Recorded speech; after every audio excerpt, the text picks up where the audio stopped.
May I extend a sincere welcome to all of you. It is our pleasure here at St. Thomas Aquinas to welcome you on the opening of this exhibition of major importance. There are so many dignitaries here. I'll let somebody else do the introductions, but I want all of you to feel welcome at home from all parts of the country, the county, and the world. I'd like to introduce our Superintendent for Catholic Schools for the Archdiocese of Miami, Dr. Kim Przybylski. Kim, would you please stand? And our Principal, Mrs. Tina Jones.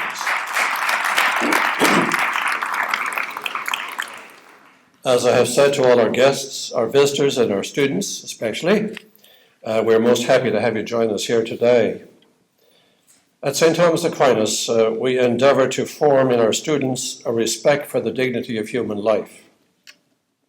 Hopefully our students, and eventually as graduates, they can carry that message through the years and help assure the people everywhere that they will emphasize the importance of such respect.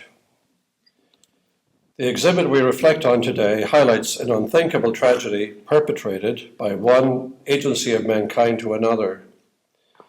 Unless we learn from this horrific event, it could happen again, and sharing the story with people everywhere will help protect all people. For those who suffered and lost life, we pray that the just God will welcome them into the eternal kingdom, where no one can take it from them. And for those who experienced extreme hardship, and some are here today, we express admiration and affection. You showed us how to endure adversity and in its extremity. So let us go forward now, positively, cultivating respect for each other, especially for those who need it. Again, welcome to all of you. God bless you. Thank you. We could have a student leader come up and lead us in the pledge.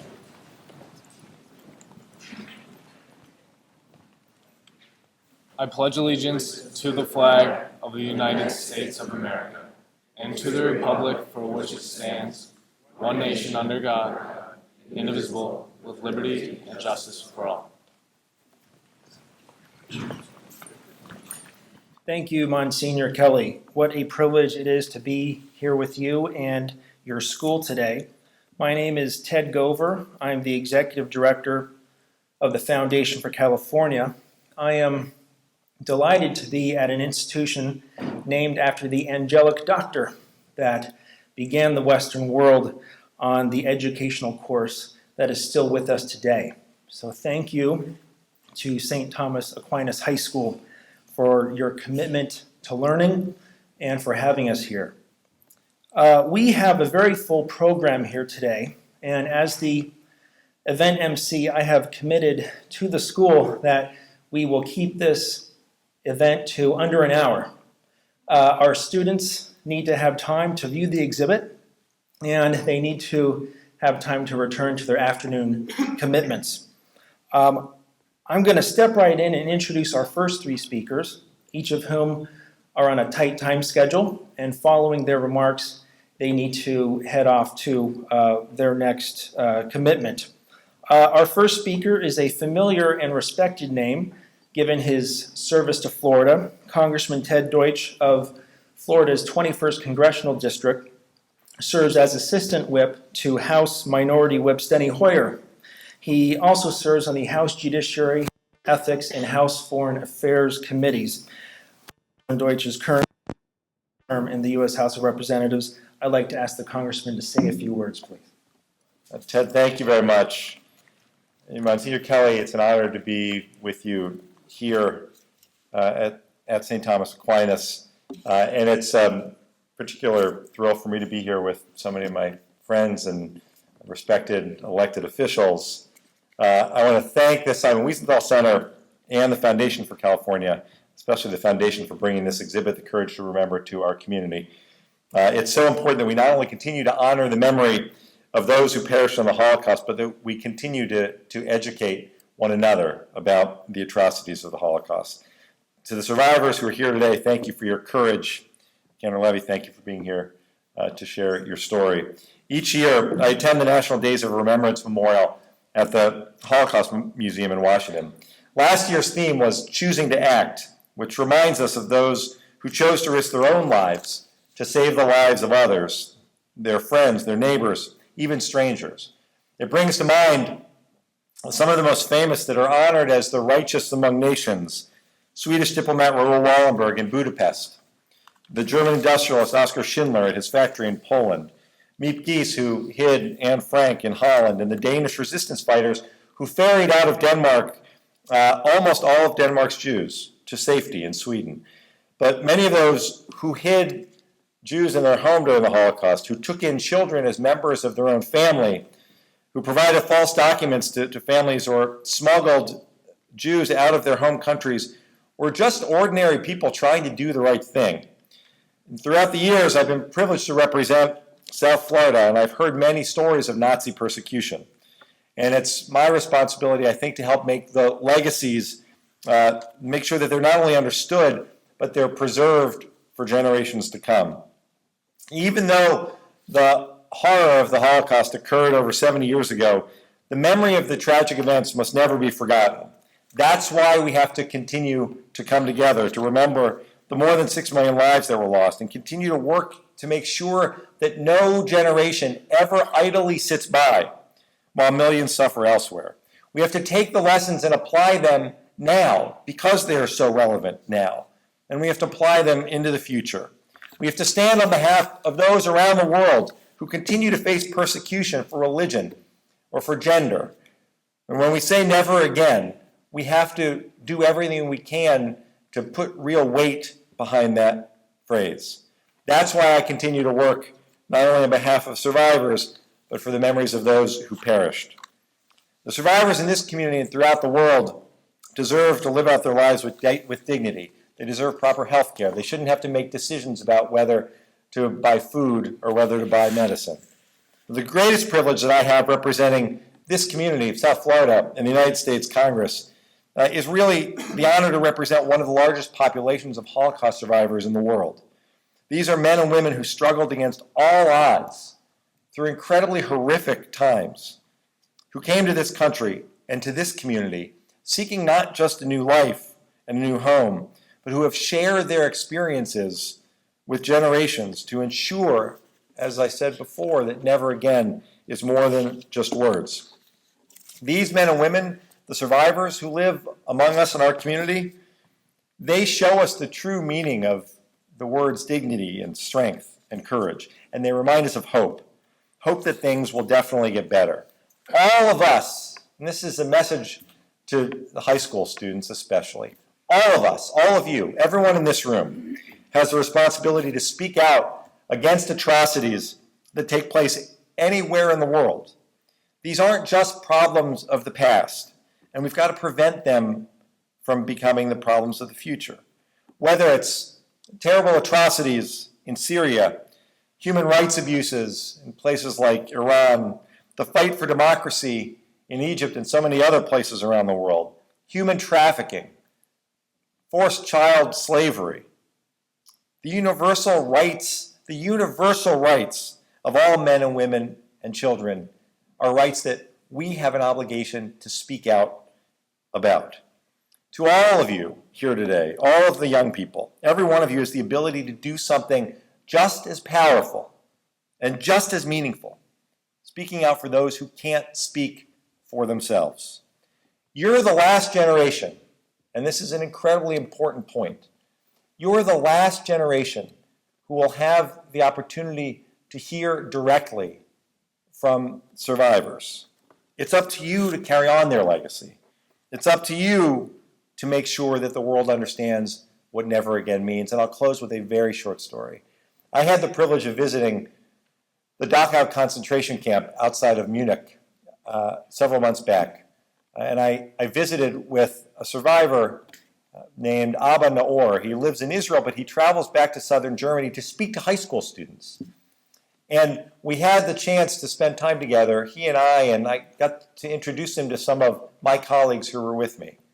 And the thing that he said that was so powerful to me is the message of this exhibit, and it's the message of this day. As we were finished, and as we turned to go our separate ways, he walked back up and he grabbed my hand and he said, "I want to thank you for remembering." That's what this is about today. Seize the opportunity to really understand what this exhibit provides. I have so much appreciation for your school for hosting this. I know how powerful this will be for all of you, and I look forward to the leadership that every one of you in this room will provide, not just in your communities now, but in our world for years to come. It's been a great privilege to be with you here today. Thank you very, very much. Thank you, Congressman. We are delighted to have with us today Broward County Sheriff Scott J. Israel. Sheriff Israel has served in law enforcement for 30 years, spending the first 25 years with the Fort Lauderdale Police Department. Among his many accomplishments throughout his career, Sheriff Israel served as Chief of Police in North Bay Village, and he graduated from the 212 session of the FBI National Academy. Sheriff Israel, we'd be grateful if you could say a few words. Thank you.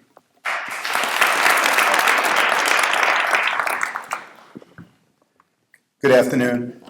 I'd like to first, Monsignor, thank you for putting a forum like this on. This is nothing short of spectacular. Truly appreciate it. To my esteemed colleagues, it's an honor to be here. But most importantly, what's going to make this day an incredible success is that the student body is here. And most of my message is going to be directed to you. A few months back, I was over at a temple in Sunrise, and I was going to speak that night, and these two elderly gentlemen, they were both in their 90s, they were on the program. Basically what happened at this very temple, 3 weeks before this night, these two gentlemen were at service. One was exiting the temple and one was entering the temple, two services. They looked at each other, they were with their families. Neither one could drive, and they were both on walkers. And as they were exiting and entering, they looked at each other and they passed. And they both started to shake and cry and hug each other. They had not seen each other in 60 years. The last time they saw each other was in a concentration camp. And the most amazing thing about it was, and I'm getting goosebumps speaking to you now, was that they recognized each other. So the temple was putting on programs, and I got to sit and listen. They didn't speak, a whole lot, but one of the men, Simon, he was telling me that the best thing that anybody could do is to let our young people know that the Holocaust was real, it happened, it's true, and as Congressman Deutsch said, never again. So what does never again mean? Never again means as young people, you cannot allow, you're the future of this country, and you know that. You cannot allow laws that we created to protect people and help people be allowed to be used to discriminate against one race or one religion or one group. I urge you to make this word one of the most important parts of your vocabulary as you lead your lives, and that's interfaith. Believe as your parents and your teachers and your priests and your pastors and your rabbis have taught you. Believe strongly in that. Believe strongly in God. But also respect others' rights to believe a different way. They don't have to change your way of thinking, and you don't have to change theirs. But we have to respect each other's rights. It's just the right thing to do. I'm not trying to preach, but it's what God would want. I ask you young people today as you go through the exhibit, and I've been twice up to the Holocaust Museum in Washington, D.C. For the 30, 40, 50 minutes that you're at this presentation, put everything else out of your mind. Forget about that essay, that homework, football practice. Forget about everything else and really concentrate on this. And I think if you digest just how horrific this was, and remember my story about two men who just started crying and crying and couldn't compose themselves, it's very powerful. Think interfaith. Respect everyone else's right to believe. It's an honor to be your sheriff, and as the first Jewish sheriff in the state of Florida, knowing that this type of event is held at a wonderful Catholic high school. It's awe-inspiring to me, Monsignor. So again, I truly appreciate it. Ladies and gentlemen, students, I'd love to stay for the whole program, but last night some of our deputies encountered a homicide suspect, and gunfire was exchanged. We have a few press conferences that I have to attend to today, so I won't be able to stay for the whole program. But I say, God bless you, each and every one of you. Godspeed, and young people, thank you for listening to me. I truly appreciate it. Thank you, Sheriff. Our third speaker is Florida State Representative Richard Stark of District 104. Representative Stark was elected to the Florida State House in 2012, and he serves on the Finance and Tax Subcommittee, as well as the K-12 Subcommittee, among others. Welcome, Representative Stark. We'd be grateful for a few words.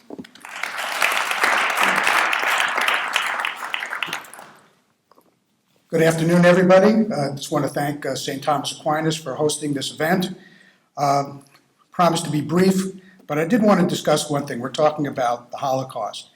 And the Holocaust had plenty of individuals who spoke out and opposed it, the events while they were happening. But unfortunately, Germany as a society condoned what was going on. You did have some individuals speak out. And so while we're asking you as high school students and moving forward to remember this, but is to remember this as a society, not just individually. Now, this brings me up to a quote that I'm going to read. You probably have heard it before. Paul Harvey, in his news broadcast, used to talk about the rest of the story. So this is a quote by a gentleman named Martin Niemöller, who was a man of God. He was ordained with the Evangelical Church of the Old Prussian Union, which, in unification days became part of Germany. And he originally was one of the people who supported Adolf Hitler and the Nazi Party, figuring that they were going to do good things for Germany. But as a man of God, it turned out that he was subject to the same problems that a lot of individual groups were.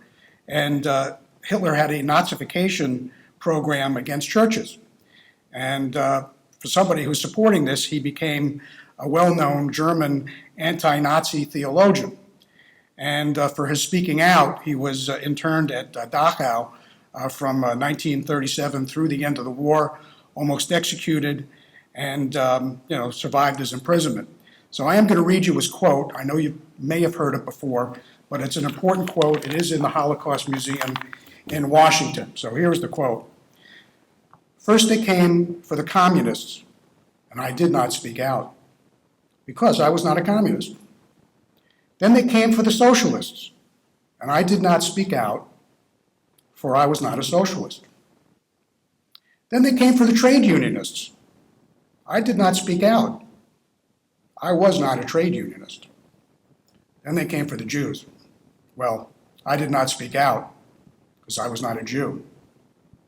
Then they came for me, and there was no one left to speak out for me." So remember these words. They're in a lot of different places. This is a very controversial guy. He was not really a friend of the Jews or a lot of other groups, but he recognized what can happen. So thank you very much for having me at this program, and thank you very much, St. Thomas, for hosting this event. I now want to introduce Fort Lauderdale Commissioner Dean Trentalis, who serves District 2. Commissioner Trentalis maintains a successful law practice in Broward County. For more than 30 years, he has served on numerous boards and committees, among them the Fort Lauderdale Citizen Review Board, Broward House, and the John Graves Foundation Board of Trustees. Commissioner Trentalis, if you would please say a few words.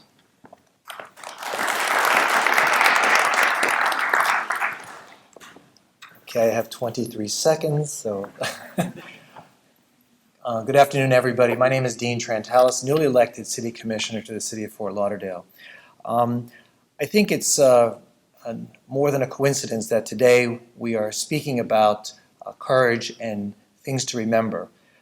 Today, as you all know, is the 50th anniversary of the speech by Martin Luther King, who came to Washington and spoke on the steps of the Lincoln Memorial to talk about the dream of America, the dream of all peoples who live in America.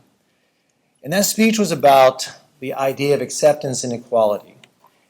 I think that there are many people who come to America thinking that equality is going to welcome them at the front door, at the steps of this great country. But unfortunately, we as a society have yet to understand the importance of acceptance and equality. I think it's wonderful, Monsignor Kelly and Principal Jones, thank you for having us here today, because I think that having a discussion about equality at your school is the first step in understanding that all people are created equal and all people should be given the same measure of justice under the law. As we think back at the Holocaust, and Congressman Deutsch talks about having gone to Dachau while I was in Poland a number of years ago and was driving along the road, and we came upon the gate to Auschwitz. And to be honest, I could not go through that gate. My stomach turned, and I said, keep going. I could not imagine walking through those doors. It's a very heinous experience to think that this world will continue to kill others based on ethnicity, sexual orientation, race, religion. We hear about it every single day. What's already happening in Syria, what continues to happen in Egypt, and what is happening in our own community. You know, we like to point around the world about other countries and other cultures and how difficult it is for them to cope with change and the idea of equality. But let's just remember one thing. Equality also begins here at home. And it's important that the simplest things that we do in everyday life sometimes manifest a prejudice that we grew up with. When you walk through the halls of this school or whatever playgrounds you are in or stores or wherever meeting places you may be, and you often see episodes of one student bullying another. Bullying is the foundation of social oppression. Whenever you decide that somebody should be marginalized, that is, kept separate, pushed out, not belonging to what you consider mainstream America, that's exactly where this all starts. So it's wonderful that we talk about the idea of remembrance and never forget, and let's make sure we aren't that kind of people. But the seeds of that still linger within our culture and who we are as people. We must fight that. We must fight that with our every being. Because as we see episodes of bullying here in school, for whatever the reason may be, you know that that is objectionable. And you must take it upon yourself as a person, as a student in this school, as a person in this community, to intervene and say, stop it. This can't continue. You know, I've been an activist for about 25 years now. I've been an activist in trying to promote equality within our community. I was a person who co-wrote in the mid-90s a law at Broward County to provide equality for sexual orientation for those who chose to work and live in places where before they were unaccepted. And it's important that we recognize the steps that this society takes moving forward to make sure that we are all equal. And I'm sure in the eyes of God, we all think we are equal, but we must treat each other that way because that is His work. And if we decide that we are not going to act that way, we are defying His word. So I might say today, let's leave this, when we leave this ceremony and we thank each other for participating, I hope that you can walk out of here saying to yourself that I'm that better person. I will make sure that we do not participate in bullying and that we will never forget. Thank you. Thank you, Commissioner. We are thrilled to have with us today an alumna of this institution, Florida State Representative Katie Edwards. Representative Edwards was elected to the Florida State House in 2012, and she serves District 98. She serves on the Agriculture and National Resources Committee, among other important commitments. Her affiliations are so many, I couldn't possibly mention all of them and still be under the 1 hour time limit I've been given. But a few highlights.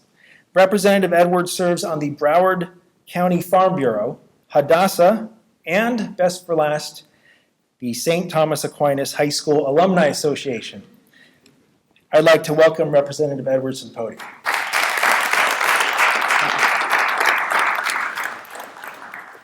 Good afternoon. It's great to be back here at St. Thomas. Monsignor, Mrs. Jones, it's so great to see you and be with you. You know, we have more in common than meets the eye. I attended St. Gregory from kindergarten to 8th grade.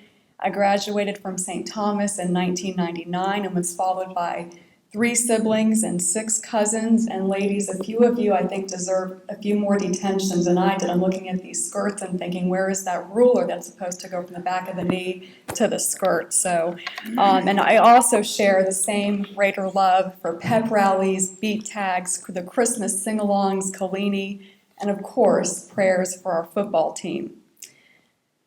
But there's one thing that maybe separates us nowadays, and that is my choice to convert to Judaism about 6 years ago. And my decision, to be honest, is not a reflection of my Catholic upbringing or the many years of theology study with some wonderful teachers I had here, like Steve Stoudemire, Ivy Wick, and of course, Victor Penn. How many of you, does he still teach here, Mr. Penn? Still wear the brown scapulars? Okay, well, you guys gotta get those brown scapulars back. Those are very important. As a fellow of St. Thomas Aquinas Raider, though, I know how important faith is to all of us. And as you view the exhibit today, you'll question how and why the Holocaust could ever happen. What could possibly make someone hate the Jews so much that they'd want to round them up in cattle cars, place them in gas chambers, perform scientific experiments on them, execute them, and discard their bodies like trash? I ask you, how much do you know right now about the Jews and about the Jewish faith? How often do you question stereotypes and notions that you may have or you may have been raised with people of other faiths? I know it sounds funny, but we do have to talk about things like this very openly. How often do you equate Jews with money, with cheapness, with big noses, with the Long Island princesses, all those negative stereotypes that are so pervasive in our culture and society today that we simply just brush off or accept as part of a stereotype? It's okay to admit to yourself silently that you've either once thought or held this notion, or you've heard these types of anti-Semitic comments. But here in 2013, what can I do, what can we all do to better educate you and inform your views of those who may have a different philosophy on religion and culture? Because essentially, that's what really differentiates Catholics from Jews. Truly, we have more in common than you may think. We believe in God. We too value religious education. As I like to tell my friends who ask me about my views, the one thing we have in common, all of us, is that we are all still waiting. As a Jewish woman, I am waiting for the Messiah to come. As a Christian, you're waiting for the Messiah to come again. So as we wait together, I challenge you to join us in eradicating the roots of anti-Semitism that led to, without a doubt, one of the greatest human tragedies that you're going to witness today through this exhibit. To this point, I believe that we as Jews must share our beliefs with those unfamiliar with Judaism. As a people of faith, we must have the courage to talk about who we are and about what we believe. There are many who may avoid talking about things like religion. You do it in your theology classes on a day-to-day basis, 5 days a week, but when you get older, you'll find people like to talk about religion or politics. The ability to be able to talk openly and honestly about your views and your beliefs breaks down those perceptions that create these uninformed notions that lead to such stereotypes and anti-Semitism and things like the Holocaust. Like Catholicism, Judaism is a beautiful religion full of culture, tradition, education, and spirituality that also leads us to a closer relationship with God. In closing, I pray that you experience the joy that comes from the warmth and the comforting light of God tonight and always, and I would ask that peace be with you as well. Thank you for having me here today. Thank you, Representative. We have with us today a very special treat. We have with us a survivor of the Holocaust, Cantor Emil Levy, who I am fortunate enough to work with and to know. The survivors are our very special treasures. They don't need documentation to tell you about the Holocaust. They were there, they witnessed the atrocities, they lived through it, they know it.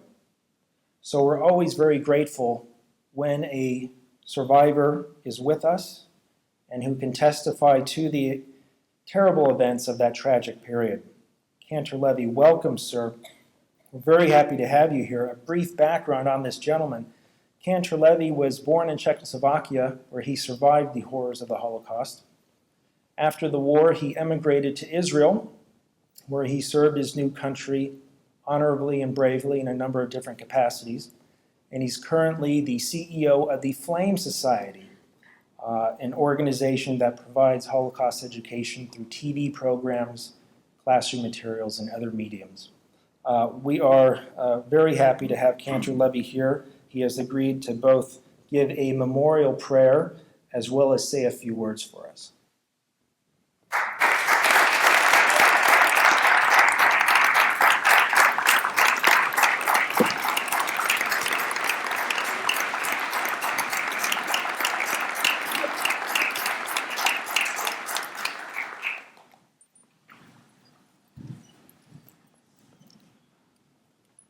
We are celebrating in America a dream, Martin Luther's dream. But we are not celebrating the dream, we are celebrating hearing his dream and realize it to our day-by-day life. I have also a dream. Everybody's dreaming. I had a dream, an old dream, almost 4,000 years old. Our father, Abraham, was dreaming that people on the earth will pray to one God, the creator of the world, the creator of us. It's for me really realization of a dream, even if it's not the first time. Forgive me. It's not the first time that I pray together with non-Jews. Because Baruch Hashem, blessed be his name, we realize and we continue to realize day by day that we all are God's children. We all pray to the same God. And among brothers in families happen there some things that don't go so smooth. But they are still brothers. They are still looking up to their father. And therefore, before I'm going to talk mostly to the young generation, I would really here in this place give a Hebrew prayer to the memory, not only the Jews, millions of other people, millions who gave their lives because of one word, hatred. So please rise and listen to me.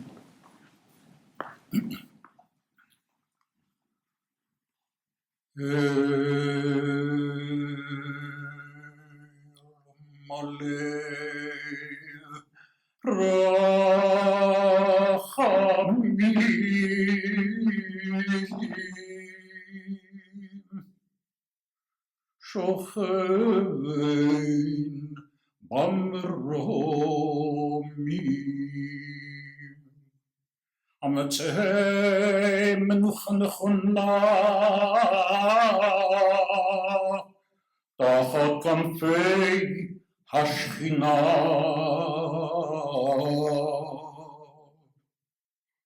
במעלות קדושים תורים כזור הרקיע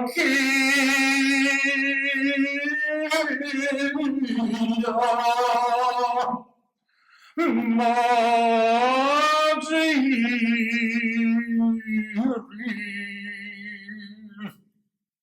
לנשמת חללי מלחמת העולם השנייה, קורבנות גרמניה הנאצית, ילדים, סבים ואבותם בגן עדן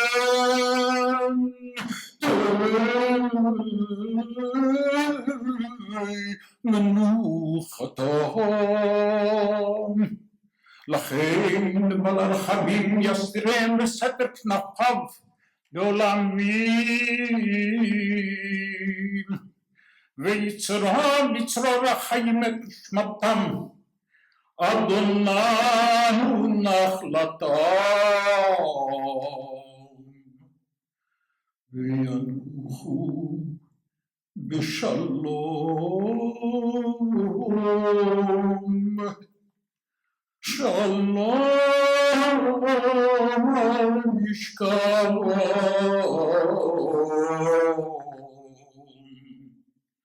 ונאמר אמן.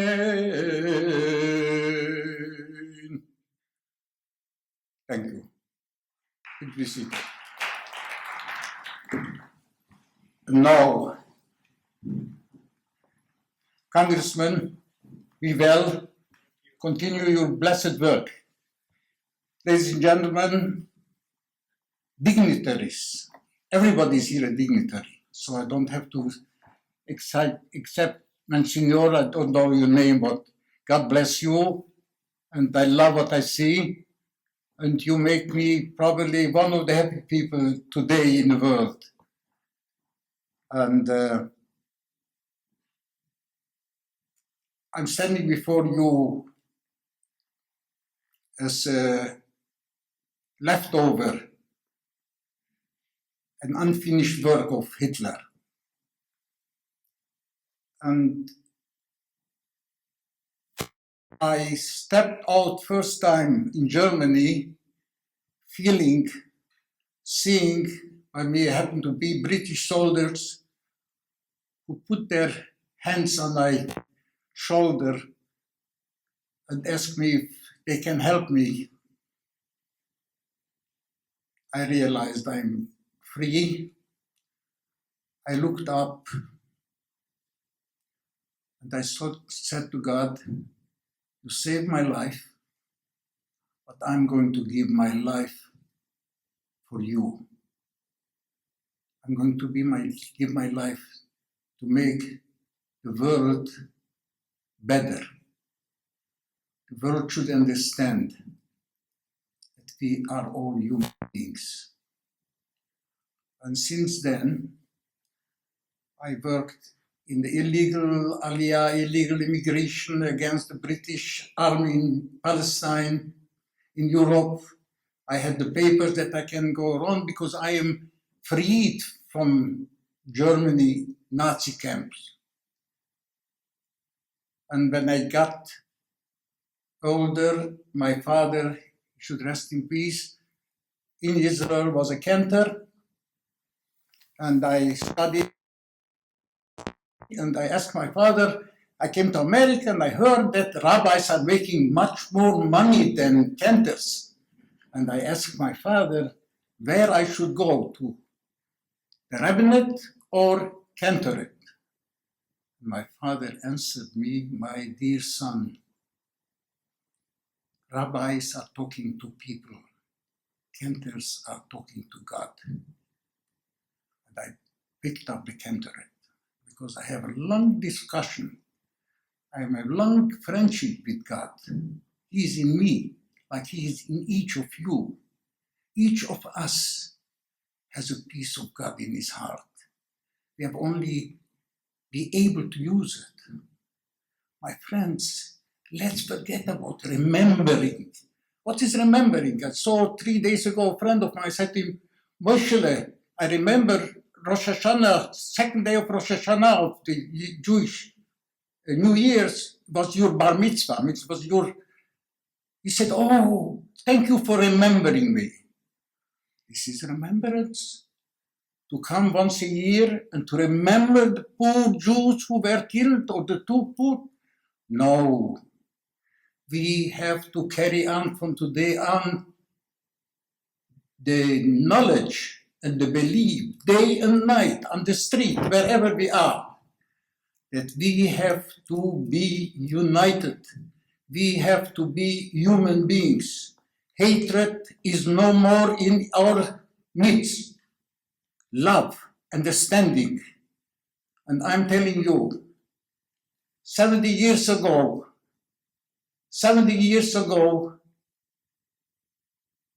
they killed Jews because they were Jews. From Europe, I came to Israel, and I had a dream to die as a hero in the army. I served almost 30 years in the Israeli army. And I can tell you one thing, that the Jew, as he was killed in Europe because he's a Jew, the Jew in Israel is fighting and ready to die because he wants to be a Jew. But he don't want to be a Jew. He wants to be a member of the entire community. And for you, my dear students who made it business to sit here, and thanks for the school again. And I would like to mention here a few things. To thank, first of all, for one of the sponsors of this wonderful exhibition, the SNCF,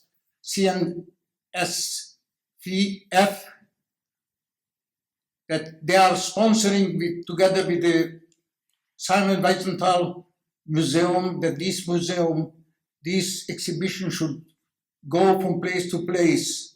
My dear youngsters, take your time, don't go around the panels and look. Read what is said. Oh, every letter in it is written by blood, with blood. Read, understand, think about it. Put yourself in the position and say, promise yourself that no more hatred, understanding. Every human being has a mission. He was born the same way with all of us, with a mission. We don't know what his mission is. Sometimes we condemn him and we don't know, maybe that was his mission, to do something what we don't like. But keep this in mind. You are here, learn and go out and speak about it and learn to love. The secret of life is love. Love your neighbor as yourself.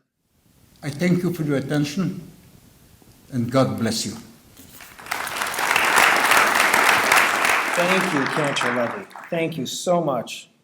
I wanted to take a moment and read to you a message from Rabbi Abraham Cooper, the Associate Dean of the Simon Wiesenthal Center. He could not be with us today, but he very much wanted to have his voice heard at this important gathering. On behalf of the Simon Wiesenthal Center, I wish to commend the incredible devotion of the Foundation for California in bringing the Courage to Remember exhibit to communities across America and around the world. And I also want to commend SNCF for its commitment to learning and imparting the difficult lessons of the Shoah, including those related to their predecessors during World War II. Simon Wiesenthal, the great Nazi hunter, said, "The history of mankind is a history of crimes. No crime in the annals of history was more meticulously documented by its perpetrators, bystanders, interveners, and victims than Nazi Germany's final solution that systematically murdered 6 million European Jews. Yet, collective memory is under assault. The wonderful Floridians gathered here today may not be able to do much to thwart the schemes of bigots and anti-Semites who spread hatred and deny the Holocaust. However, you are taking a leadership role in fighting our greatest enemy of all, apathy and forgetfulness. Our Jewish sages taught us, in remembrance lies the root of redemption, in forgetfulness the root of destruction. By coming here today, we are declaring never again to hate, never again to genocide, and hope lives when people remember. Shalom. I am pleased that Florida State Representative Gwendolyn Clark-Reed is with us today. Representative Clark-Reed serves District 92, and she has served in the Florida State House since 2008. She has had a distinguished career and currently serves as the Democrat ranking member of the K-12 subcommittee as well as the Veterans and Military Affairs subcommittee, among many other responsibilities. It is with great pleasure that I welcome her to the podium.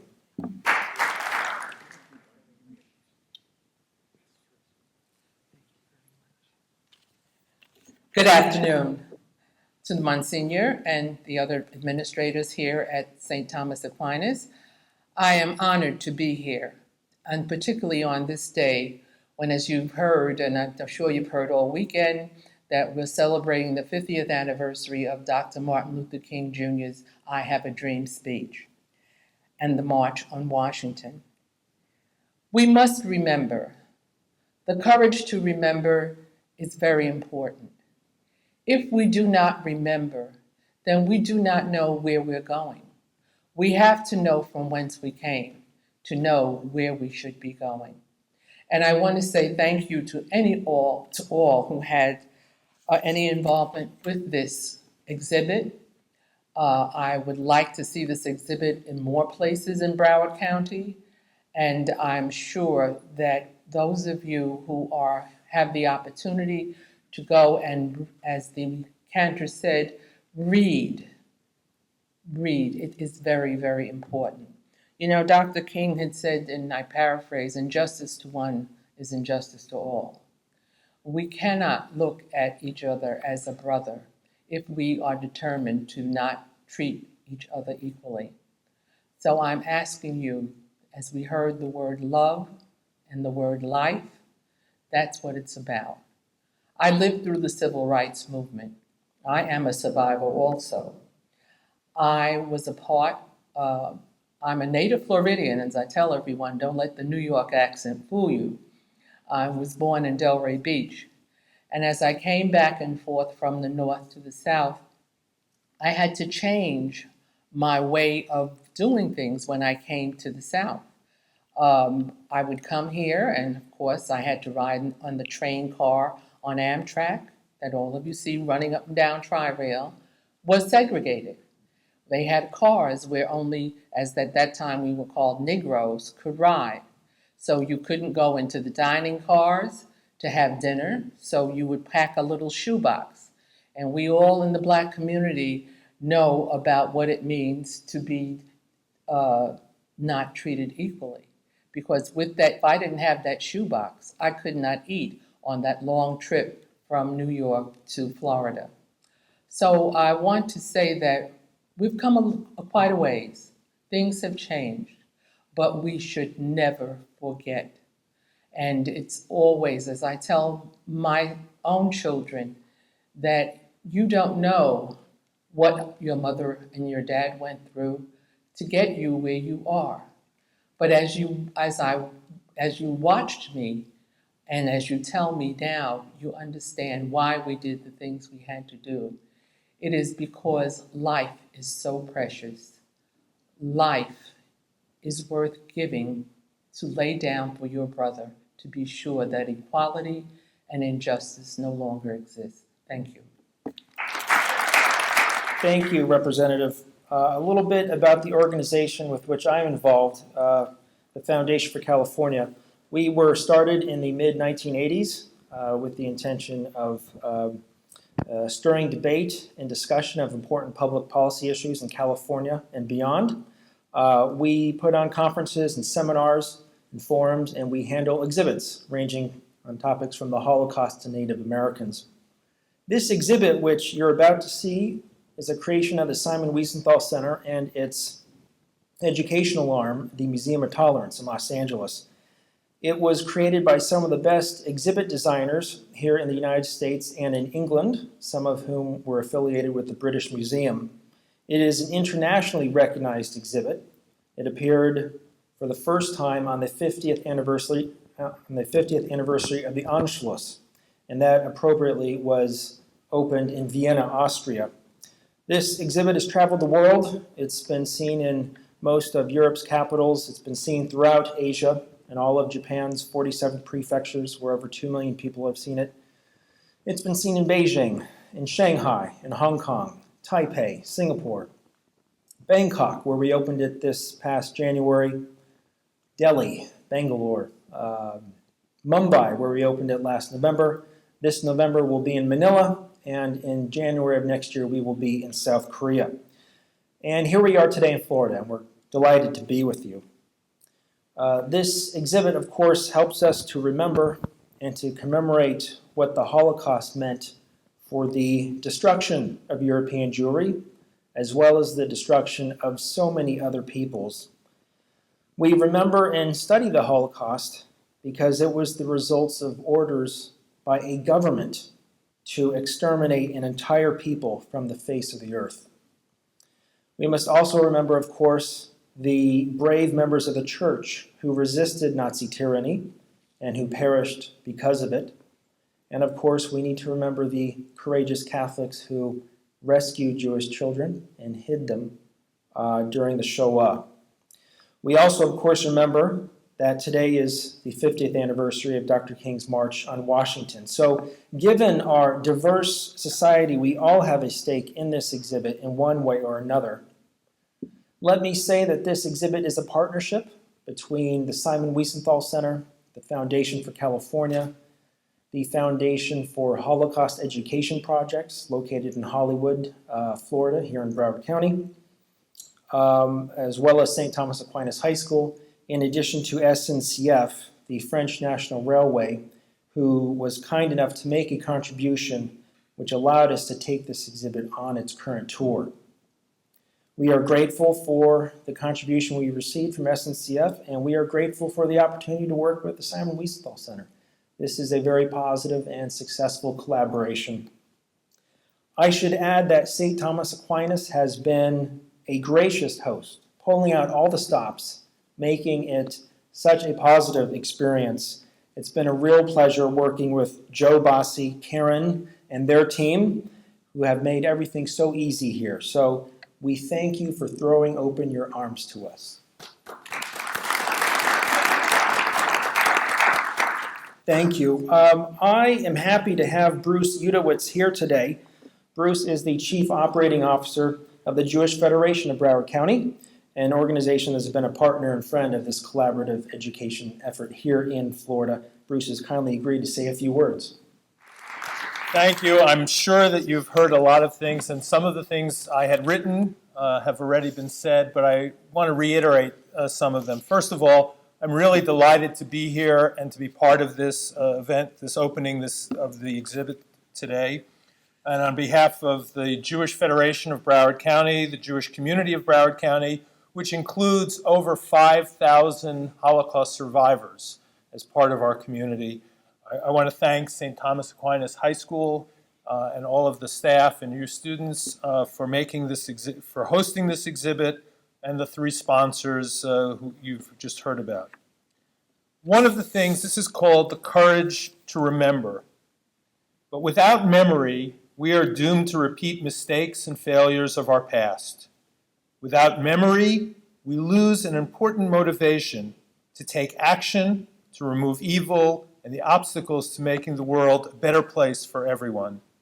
Without memory, we would have no hopes, no dreams, no aspirations for ourselves, our families, our community, or the world.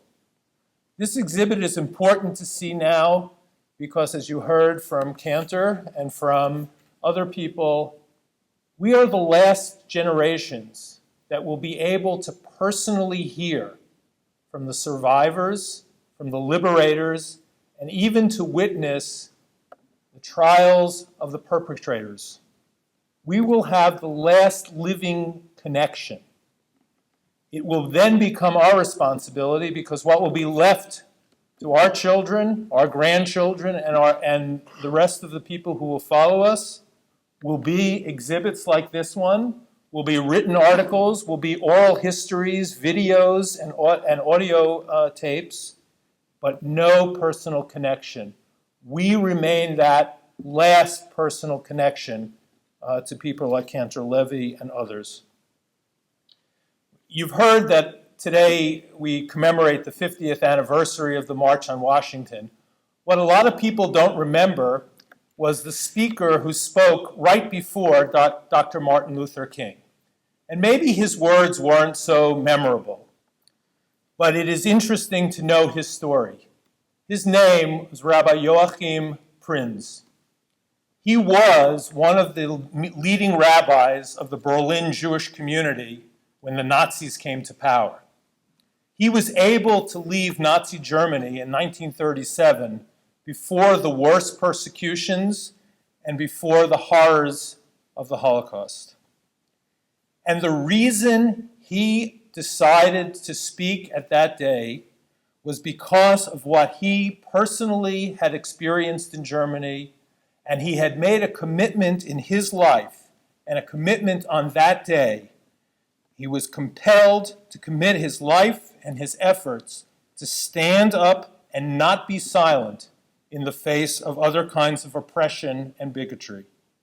So I commend you all to take the lessons of this exhibit to heart, to dedicate yourselves to help us all make our world a safer and better place for everyone.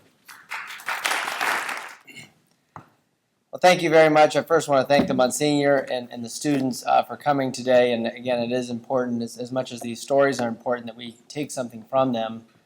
I'm going to be very brief. First, I'm going to talk about my personal connection to this, and it's really through my grandfather, who is from southern Germany. And he came over before the Holocaust, but he had relatives there that lived near, I guess it was Dachau in southern Germany. And some of his relatives lived in the States. Some of them were still in Germany.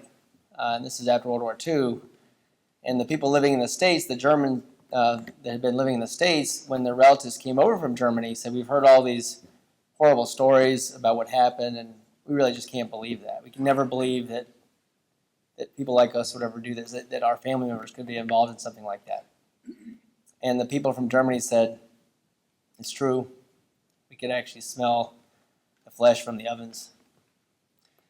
And I say that because it's so important that we don't forget these things. And God bless you, sir, for coming and sharing with us.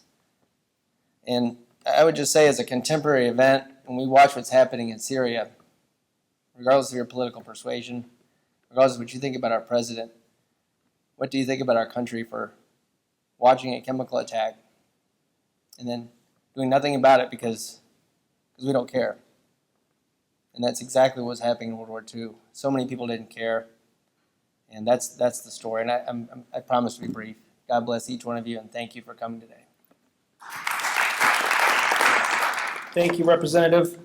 We're getting close to the ribbon cutting, I promise. Our next speaker is not here today, but I will read a letter briefly that he kindly prepared. He is Alain Leray of the company SNCF, whose contribution made this exhibit tour possible. It is my honor to work closely with the Foundation for California and the Simon Wiesenthal Center to bring this exhibit to St. Thomas Aquinas High School. I want to thank St. Thomas Aquinas High School for kindly hosting this exhibit. What an opportunity and what a mitzvah. Some of you may be asking yourselves, why is the French National Railway sponsoring Holocaust education in Fort Lauderdale? As some of you may know, SNCF, the French National Railway, participated in the deportation from France of 76,000 Jews and others to death camps during the Holocaust. As in other occupied nations, the Nazis commandeered the French rail facilities and used them for their evil plans. SNCF has dedicated itself to Holocaust education and to supporting worthy programs of remembrance and education.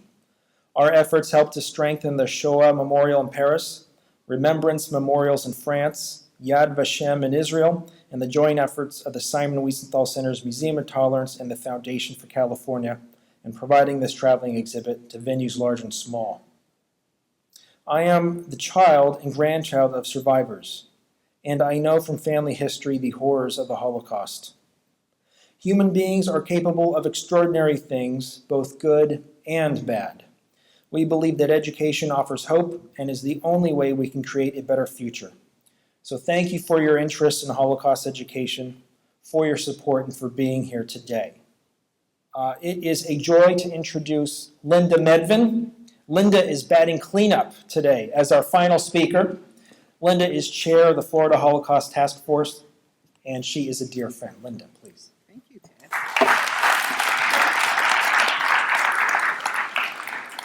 Today, I am very honored to represent the Commissioner of Education, Pam Stewart, at the opening of the Courage to Remember.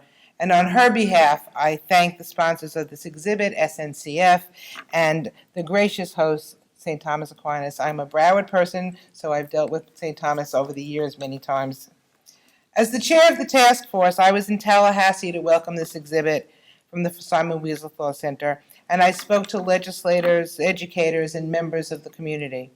I've welcomed the same exhibit to Naples, to Broward County at the David Posnick JCC, to the Tampa Bay area, to Orlando and Jacksonville, and it's making its way around the state of Florida. It's sort of a roadshow Dr. Cantaleve and I are on. This exhibit, The Courage to Remember, is comprised of nearly 200 photographs and offers compelling new insights into the Holocaust. For those of you that are teachers in our audience, there are educational resources available to continue the study and to enhance the study of this exhibit on the Simon Wiesenthal website.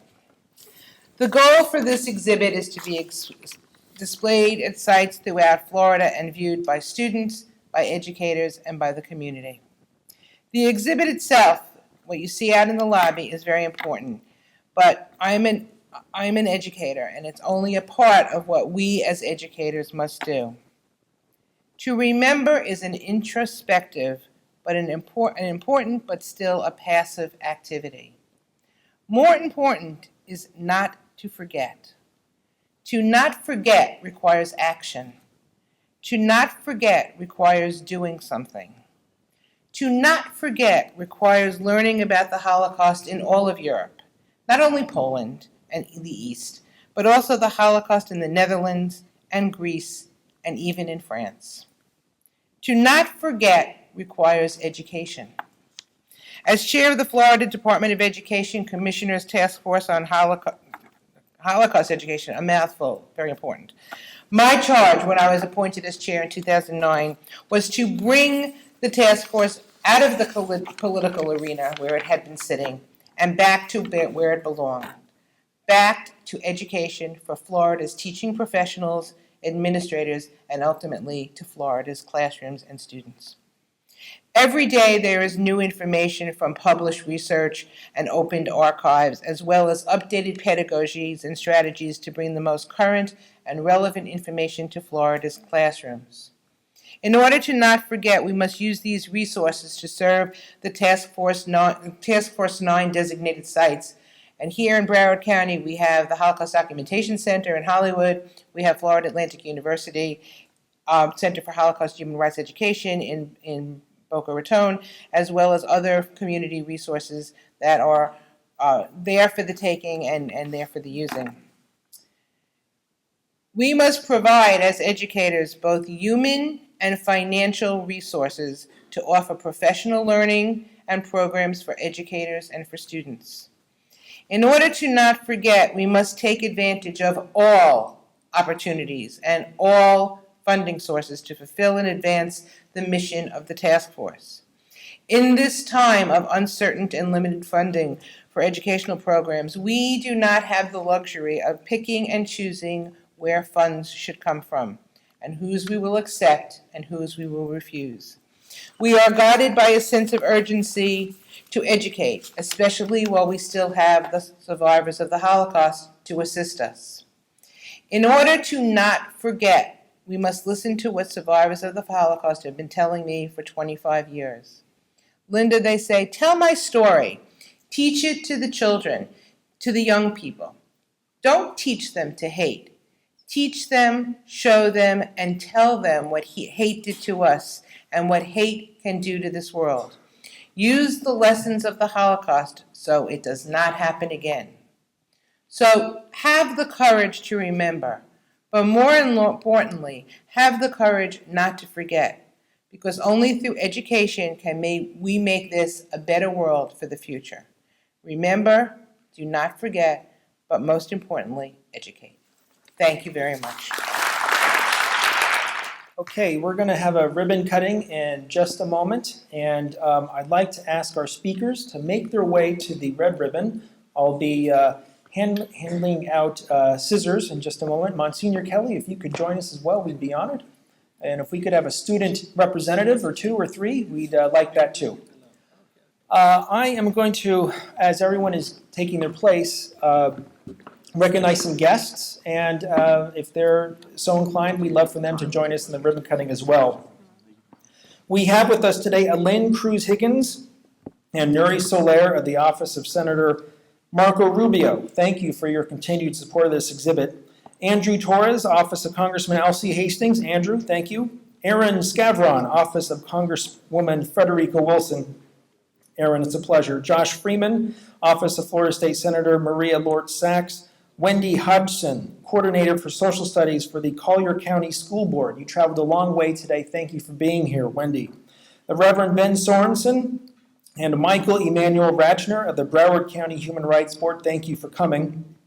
Coral Springs Commissioner Dan Daly. Commissioner, thank you. Virginia Morgan of the Office of Florida State Representative David Richardson. We have some people here from the Broward County Sheriff's Office, Deputy Troy Wilkins, Diane Thorne. I think there are others. My apologies for not acknowledging your names, but thank you for your service. Thank you for keeping us safe. Peter D'Elia, Juan Parado of the Office of Florida State Senator Eleanor Sobel, Kathleen Margulis, City of Oakland Park, and Lisa Aronson, Vice Mayor, City of Coconut Creek. Okay, I'm passing out scissors. We have big ones. Why don't you, we're going to have to share.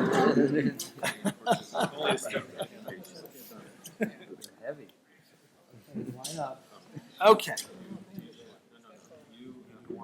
All right. If you don't have a pair of scissors, stand next to someone who does. Okay. Now we're going to count to 3, cut the ribbon, and open the exhibit. Are we all ready? Are we in place? Okay, after me. On the count of 3. 1, 2, 3.